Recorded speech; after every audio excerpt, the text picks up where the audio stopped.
எஸ்ஜேபியையும் யுஎன்பியையும் இணைக்கின்ற பேச்சுவார்த்தை என்பதுதான் கடந்த காலங்களில் அரசியலிலே அதிகமாக பேசப்பட்டு வருகின்ற ஒரு விடயமாக இருக்கிறது.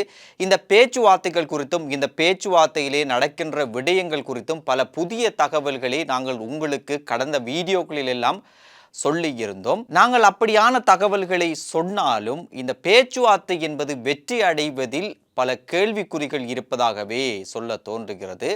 காரணம், இந்த பேச்சுவார்த்தைகள் நடந்து கொண்டிருந்தாலும் ரணில் விக்ரமசிங்கவுக்கும் சஜித் பிரேமதாசவுக்கும் பல பக்கத்திலும் இருந்து வந்த அழுத்தம் காரணமாகத்தான் இந்த இரண்டு தலைவர்களும் இந்த பேச்சுவார்த்தைக்கு ஒப்புக்கொண்டிருக்கிறார்களே ஒழிய இந்த பேச்சுவார்த்தை என்பது வெற்றிகரமாக முடியும் என்பதில் கேள்வி இருக்கிறது. இதற்குள் பல பிரச்சனைகளும் பல குழப்ப நிலைகளும் சென்று கொண்டிருக்கிறது. இந்த இரண்டு கட்சிகளை இணைப்பதற்காக வேண்டி எஸ்ஜேபியில் இருந்தும் யுஎன்பியில் இருந்தும் ஒரு குழு நியமிக்கப்பட்டிருந்தது.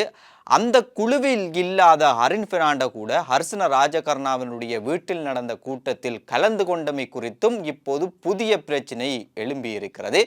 எஸ்ஜேபி கட்சிக்குள்ளே இது குறித்து பலர் கேள்வி கேட்க தொடங்கி இருக்கின்றனர். சஜித்துக்கு எதிராகவும் அவருடைய மனைவிக்கு எதிராகவும் அவதூறாக பேசிய ஹரின் பெர்னாண்டோ எப்படி இந்த கூட்டத்துக்கு வந்து பங்கு பெற்றிருக்க முடியும்? அதே நேரம் இந்த குழுவில் இல்லாத இவர் எப்படி இதற்குள் பங்கு பெற்றிருக்க முடியும்? ரணில் இதற்கு பின்னால் இருக்கிறார், ரணிலுடைய அரசியல் இதற்கு பின்னால் இருக்கிறது என்கின்ற பல குற்றச்சாட்டுகளை எஸ்ஜேபிக்குள் இருந்து பலர் எழுப்பி வருகின்றனர். இது குறித்தும் நாங்கள் கடந்த வீடியோவிலே பேசியிருந்தோம். இருந்தாலும் ரஞ்சித் மதுவபண்டார பேசுகின்ற போது அவர் சொல்கின்ற விடயம்தான் இந்த பேச்சுவார்த்தை என்பது வெற்றிகரமாக சென்று கொண்டிருக்கிறது என்று சொல்கின்றார். ஹரின் பெர்னாண்டோ இந்த கூட்டத்தில் கலந்து கொண்டதற்கு ஒரு காரணம் சொல்லப்படுகின்றது. அதுதான் இந்த குழுவில் இந்த இரண்டு கட்சிகளை இணைக்கின்ற இந்த குழுவில் இருக்கின்ற ஒருவர் தான் யுஎன்பி கட்சி சார்பாக ருவான் விஜயவர்தன. அவருடைய தாய்க்கு அன்றைய தினம் சுகவீனம் இல்லாமல் போனதன் காரணமாகத்தான் அதற்கு வேறு யாரை அங்கே அழைத்து செல்வது என்கின்ற ஒரு பேச்சுவார்த்தை நடந்திருக்கிறது. அந்த பேச்சுவார்த்தையில் தான் தலத்தா கூறிய விடயம் ஹரின் பெர்னாண்டோவை நான் அழைத்து செல்கிறேன் என்ற விடயம்.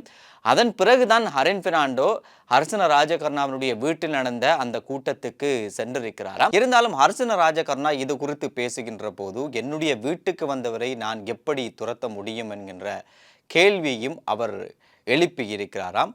எப்படியோ ஹரின் பெர்னாண்டோ அந்த கூட்டத்தில் கலந்து கொண்டது என்பது எஸ்ஜேபிக்குள்ளே ஒரு புதிய குழப்பத்தை ஏற்படுத்தி இருக்கிறது. இதன் காரணமாக ரணிலுடைய இந்த அரசியல் பொறிக்குள் சிக்காமல் இருப்பதற்காக வேண்டி எஸ்ஜேபியினுடைய தலைமையத்துக்கு முன்பாக எதிர்வரக்கூடிய 8ஆம் தேதி ஒரு எதிர்ப்பு போராட்டம் ஒன்று நடக்க இருப்பதான செய்திகளும் நாங்கள் கேள்விப்படுகிறோம். இதற்கிடையில் ரணில் விக்ரமசிங்க லண்டன் சென்றிருக்கிறார். லண்டன் சென்ற ரணில் விக்ரமசிங்க அல் ஜசீரா தொலைக்காட்சிக்கு விசேட நேர்காணல் ஒன்றை கொடுப்பதற்காக காத்திருக்கிறார். அந்த நேர்காணலிலே பொருளாதாரத்திலே வீழ்ந்த இந்த நாட்டை எப்படி கட்டி எழுப்பினீர்கள், அதே நேரம் IMF உடனான இந்த ஒப்பந்தம் என்பது நாட்டுக்கு சாதகமாக பாதகமாக என்கின்ற விடயங்கள் தொடர்பிலே இந்த கலந்துரையாடல் அமைய இருப்பதாக கேள்விப்படுகிறோம். அதே நேரம் இன்று வஜிர அபேவர்தன ஒரு ஊடக சந்திப்பிலே பேசுகின்ற போது ரணிலுடைய இந்த கலந்துரையாடலில் ரணில் ஒரு விசேட அறிவிப்பை வெளியிட காத்திருக்கிறார் என்கின்ற விடயத்தையும் அவர் குறிப்பிட்டிருந்தார்.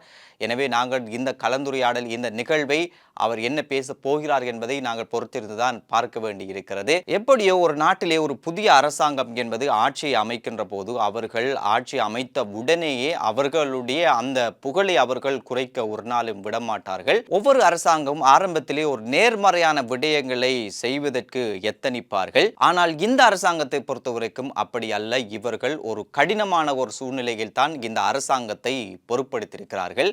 பொறுப்படுத்ததிலிருந்து அவர்களுக்கு இயலுமான விடயங்களை அவர்கள் செய்து கொண்டு வருகிறார்கள். இந்த அடிப்படையில் தான் இவ்வளவு காலமும் இந்த அரசாங்கத்தினுடைய செயல்பாடுகள் குறித்தும் இந்த செயல்பாடுகள் குறித்து மக்கள் மத்தியிலே என்ன அபிப்பிராயம் இருக்கிறது என்பது குறித்து அண்மையிலே ஒரு கணிப்பு என்பது செய்யப்பட்டிருக்கிறதாம். இந்த கணிப்பினுடைய இந்த ரகசிய அறிக்கை என்பது ஜனாதிபதி அனுரகுமார் திசாநாயக்கவிடம் ஒப்படைக்கப்பட்டிருக்கிறதாம். இந்த அடிப்படையில் இந்த அறிக்கையில் இருக்கின்ற விடயங்களாக இருப்பதுதானாம் இந்த அரசாங்கத்தினுடைய செயற்பாடுகளும் ஜனாதிபதி அனுரவினுடைய செயற்பாடுகள் மீதும் மக்களுக்கு ஒரு திருப்திகரமான ஒரு நிலை இருப்பதாக சொல்லப்படுகின்றது.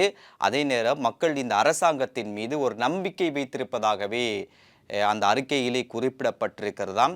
எதிர்காலத்தில் இவர்கள் செய்வார்கள் என்கின்ற அந்த நம்பிக்கையும் மக்கள் மத்தியிலே இருப்பதாக அந்த அறிக்கையில் சொல்லப்பட்டிருப்பதாக நாங்கள் கேள்விப்படுகிறோம். அதே போன்று ஜனாதிபதி அனுர இந்த அரசாங்கத்தை தனியாக கொண்டு செல்கிறார், அவருக்கு எங்களுடைய ஆதரவு தேவை என்கின்ற அந்த கருத்தும் மக்கள் மத்தியிலே நிலவி வருவதாக அந்த அறிக்கையிலே சொல்லப்பட்டிருக்கிறதாம். இருந்தாலும் நாங்கள் கேள்விப்படுகின்றது போல ஜனாதிபதி அன்றகுமார் திசாநாயக்க இரவு பகலாக அயராது உழைத்து கொண்டிருப்பதாக கேள்விப்படுகிறோம். இந்த அடிப்படையில் இந்த இக்கட்டான ஒரு சூழ்நிலையில் என்பிபி அரசாங்கமானது இந்த நாட்டை எந்த இடத்திற்கு கொண்டு செல்லப் போகிறது என்பதை நாங்கள் பொறுத்திருந்து தான் பார்க்க வேண்டியிருக்கிறது.